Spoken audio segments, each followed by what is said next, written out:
We've already got our wires unplugged. 4 or 5 bolts on your ignition coil pack and it'll move.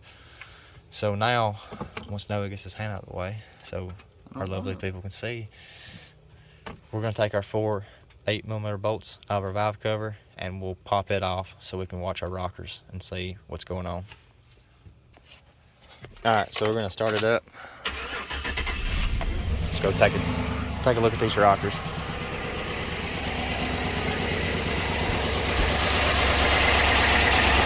All right, so if you look at the rockers,